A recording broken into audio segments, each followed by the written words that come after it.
রোজায় পানি খাওয়ার সঠিক নিয়ম, হাইড্রেশন টিপস। রমজানে রোজা রাখার সময় অনেকেই পানি খেতে ভুলে যান বা পরিমাণে কম খান, যা শরীরের জন্য ক্ষতিকর হতে পারে। আজকে আমরা জানব রোজায় পানি খাওয়ার সঠিক পরিমাণ কি হতে পারে এবং কেন এটি আমাদের শরীরের জন্য গুরুত্বপূর্ণ।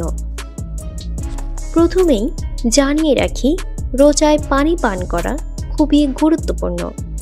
রোজার সময় প্রায় 12 থেকে 16 ঘন্টা পানি পান করা যায় না, তাই আমাদের ইফতার ও সেহরির সময় শরীরকে যথেষ্ট হাইড্রেটেড করা জরুরি। পানি খাওয়ার সঠিক পরিমাণ হতে হবে 8 থেকে 10 গ্লাস। তবে একসাথে 8 থেকে 10 গ্লাস পানি পান করবেন না। ইফতার ও সেহরির মাঝখানে ধীরে ধীরে পানি পান করুন। এতে শরীর ডিহাইড্রেটেড থাকবে না এবং আপনার ত্বকও সুস্থ থাকবে। ইফতারের পর আপনি প্রথমে পানি পান করুন। একটু সময় নিয়ে খেজুর, সালাদ বা ফলমূল খাওয়ার পর পরিমাণ মতো পান করুন।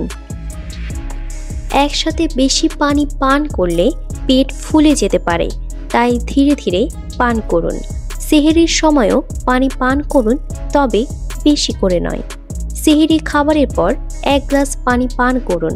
এতে আপনার শরীর সারাদিন হাইড্রেটেড থাকবে এবং গ্যাস, অম্বল বা কোষ্ঠকাঠিন্য কমবে। একটি গুরুত্বপূর্ণ টিপস, ইফতার বা সেহরির পর হালকা হাঁটাহাঁটি করুন, যাতে খাবার ও পানি দ্রুত হজম হয় এবং শরীরের কার্যক্ষমতা বাড়ে। তাহলে রোজায় শরীরের যথাযথ হাইড্রেশন বজায় রাখতে 8 থেকে 10 গ্লাস পানি পান করুন এবং এটি ধীরে ধীরে খাওয়ার চেষ্টা করুন। ভিডিওটি যদি ভালো লাগে তাহলে আমাদের চ্যানেলটিতে সাবস্ক্রাইব করে পাশে থাকা বেল আইকন বাটনে ক্লিক করে সাথেই থাকুন এবং বন্ধুদের সাথে শেয়ার করুন।